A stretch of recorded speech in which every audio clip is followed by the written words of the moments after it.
నమస్తే friends, good morning. Day 36 అయితే start అయ్యాం. చూడండి మన సైకిల్ అయితే సెటప్ మొత్తం రెడీ. నేనైతే ఈరోజు గోవింద్ ఘాట్లో ఉన్నటువంటి గురుద్వారాలో అయితే నైట్లో స్టే చేశాను. అక్కడ నుండి అయితే బయలుదేరాను. బట్ అక్కడ వీడియో తీయడానికి వీళ్ళ అంత కొద్దిగా జనాలు ఎక్కువ ఉన్నారని చెప్పి కొద్దిగా బయట వచ్చి వీడియో తీసుకుంటున్నాను. గోవింద్ ఘాట్లో ఉన్నటువంటి గురుద్వారాలో అన్నీ ఫ్రీ అండి. డార్మెటరీ దొరుకుతుంది, అది ఫ్రీ. ఫుడ్ దొరుకుతుంది ఫ్రీ. మళ్ళా లగేజ్ పెట్టడానికి కౌంటర్ దొరుకుతుంది, అది కూడా ఫ్రీ. ఎందుకంటే అక్కడ నుండి హేమకుండ్ సాహిబ్ వెళ్ళడానికి అయితే అది మెయిన్ జంక్షన్ కాబట్టి అక్కడ ఆల్మోస్ట్ అన్నీ ఫ్రీగానే దొరుకుతాయండి. బట్ మీరు హోటల్కి వెళ్ళాలంటే కొద్దిగా కాస్ట్ అవుతుంది. మనమైతే ఈరోజు గోవింద్ ఘాట్ నుండి తుంగ్నాథ్కి అయితే బయలుదేరాం. గోవింద్ ఘాట్ నుండి తుంగ్నాథ్ అయితే కరెక్ట్గా 110 కిలోమీటర్స్ అయితే ఉంది. మనమైతే 110 కిలోమీటర్స్ వెళ్ళలేం కాబట్టి మధ్యలో ఎక్కడైనా స్టే చేయాల్సి ఉంటుంది. ఈరోజు చూసుకుంటే మొత్తం సైకిల్ సెటప్ అంతా రెడీ. ఇంకా మనం బయలుదేరడమే. Okay guys, ready start. ఇంకా అయితే ఈ గ్లౌజెస్ అయితే కొన్నాను. 330 రూపీస్ పడ్డాయి. సూపర్గా ఉన్నాయి. ఒకసారి వేసుకొని చూపిస్తాను. కంఫర్ట్ ఉన్నాయి చూసారా. ఇది కూడా చాలా అంటే చాలా కంఫర్ట్ ఉంది.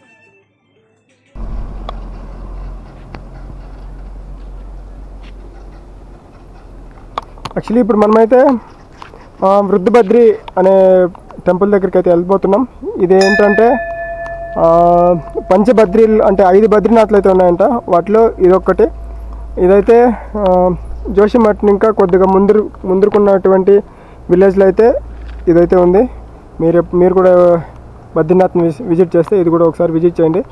జస్ట్ ఓన్లీ 300 మీటర్స్ ఇక్కడ నుండి నడుచుకెళ్ళడానికి. చాలా దగ్గరగా ఉంది. టెంపుల్ అయితే బాగుంది, చిన్నగా ఉంది బట్ బాగుంది. మీరు కూడా ఒకసారి విజిట్ చేయండి. హే నమస్తే ఫ్రెండ్స్, ఇక్కడ ఉత్తరాఖండ్లో పంటలు ఎలా పండిస్తారో చూడండి.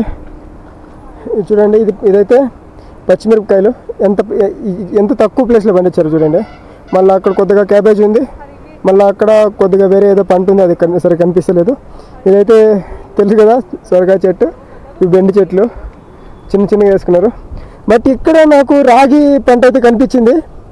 మరి హోటల్స్లోనా బయట ఎక్కడైతే నాకైతే కనిపిస్తలే, కానీ ఇక్కడ మాత్రంకి రాగి పంట అయితే కనిపించింది. మన ఏరియా పంట దాదాపు నెల తర్వాత నాకైతే రాగి పంట అయితే కనిపించింది. చాలా సంతోషంగా కూడా ఉంది. ఇక్కడ చూడండి టమాటా చెట్లు ఇలా చిన్నగానే పండించుకుంటారు. ఇక్కడ పెద్దగా పండించడానికి వీలవుతుంది. ఎందుకంటే చూడండి ఇది ఒక కయ్యి వాళ్ళకి, ఇదొక కయ్యి, అదొక కయ్యి, ఇదొక కయ్యి అన్నట్టు చిన్నగా ఉన్నాయి. చూడొచ్చు. ఇప్పుడైతే మనం వెళ్తున్నాం. అంటే బద్రీనాథ్లో 5 ఉన్నాయంట. 5లో ఆల్రెడీ మెయిన్ బద్రీనాథ్ కంప్లీట్ చేసాం. అక్కడ బద్రీ విషయాలన్నీ పిలుస్తారంట. అంట కాదు, బద్రీ విషయాలన్నీ పిలుస్తారు. నేను కూడా ఒక ఇదైతే కొన్నాను. బద్రీ విషయాలనే రాస్తారు దానిపైన కూడా. ఇదైతే రెండవది వృద్ధబద్రి.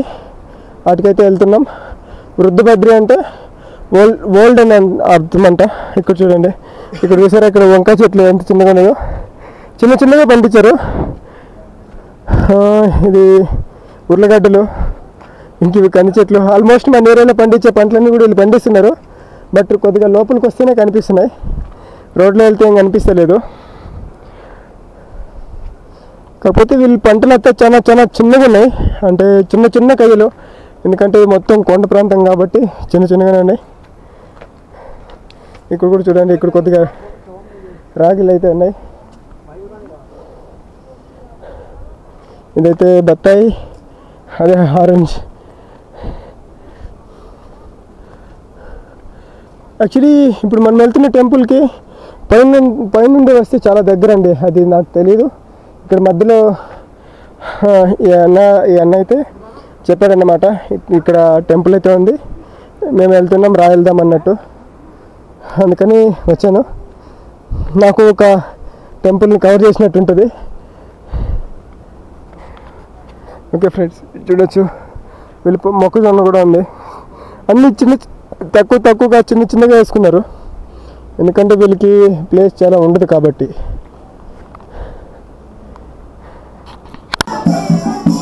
నమస్తే ఫ్రెండ్స్, గుడ్ ఆఫ్టర్నూన్. యాక్చువల్లీ ఇప్పుడు మనమైతే వచ్చాము పంచబద్రిలో ఒకటైనటువంటి వృద్ధబద్రికి. ఇప్పుడు చూడవచ్చు మీరు టెంపుల్ని.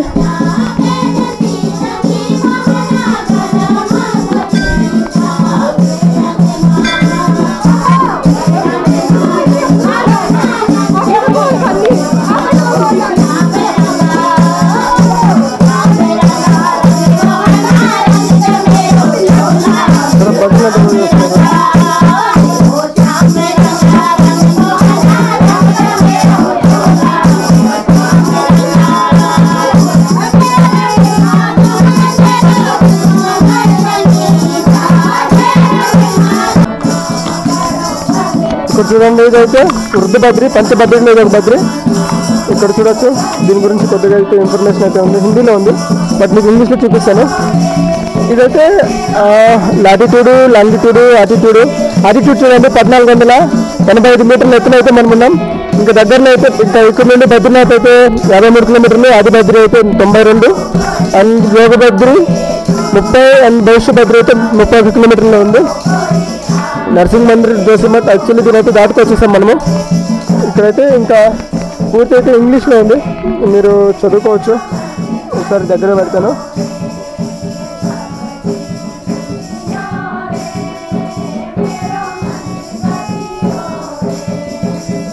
ఓకే, ఇంకా దీని పక్కన అయితే ఇంకొక చిన్న శివాలయం అయితే ఉంది, చూపిస్తాను. ఇక్కడ లోపలైతే వీడియో తీయకూడదంట.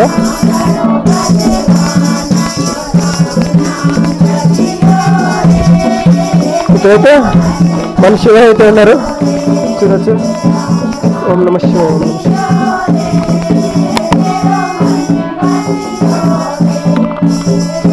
శివాయ. ఒక్కసారి ఈ ప్లేస్ చూడండి, ఇది పీపుల్ కోర్ట్ దగ్గర, వేరే రేంజ్లో ఉంది లొకేషన్.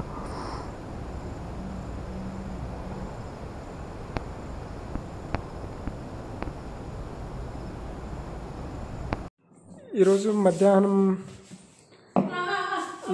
లంచ్ కోసం అయితే ఒక చోట ఆగాను. రైస్ దొరుకుతుందని అడిగితే దొరుకుతుందని చెప్పారు. రైస్ కొంచెం చూడండి, పప్పు, అన్నము, ఇది కొద్దిగా ఆపిల్కాయ ముక్కలు, ఇదైతే ఆవకాయ, 2 ఇక్కడ పచ్చిమిరపకాయలు మ్యాండేటరీగా ఇస్తారు. మనం అయితే తినమనుకోండి, తిని చెప్తా టేస్ట్ ఎలా ఉందన్నది. హే నమస్తే, గుడ్ ఈవినింగ్ ఫ్రెండ్స్.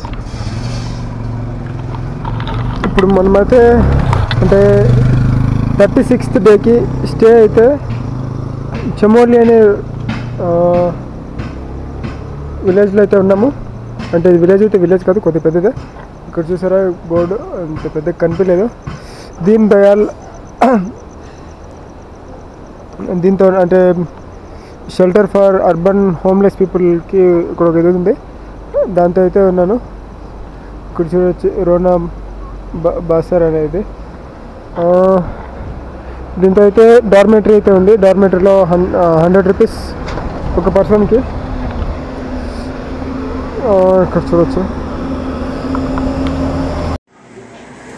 నైట్కి అయితే కర్డ్ రైస్ అయితే ఆర్డర్ పెట్టాను, ఎందుకంటే ఇక్కడ ఓన్లీ రైస్ మాత్రమే 60, ఇంకా మళ్ళీ దానికి దాల్ తీసుకోవాలంటే 120 రూపీస్. ఇప్పుడు ఆ పప్పు తిని కొద్దిగా ఇబ్బందిగా ఉంది, అందుకని చెప్పేసి కర్డ్ రైస్ అయితే ఆర్డర్ పెట్టాను. బాగుంది, బట్ 120 రూపీస్. డార్మెటరీ అంటే ఆల్మోస్ట్ ఇట్లా ఉంటుంది, బెడ్స్ అంతా వేసుంటారు చూడండి. కాకపోతే లైట్స్ ఆఫ్ చేశారు, నేను లైట్ వేసుకున్నాను అంతే. ఇంకొక 2 ఉన్నారు మనకి తోడు. డార్మెటరీ అయితే బాగుంది, వేడి నీళ్ళు కూడా అవైలబుల్ ఉన్నాయి. డెఫినెట్లీ ట్రై చేయొచ్చు. అంటే సింగిల్ పర్సన్స్ కానీ మేల్ పర్సన్స్ వస్తే ఖచ్చితంగా ట్రై చేయొచ్చు. ఫీమేల్ అయితే ఇక్కడ కుదరదు, ఎందుకంటే ఇలాంటి హాల్ బాగోదు కాబట్టి. Okay friends, bye bye, good night.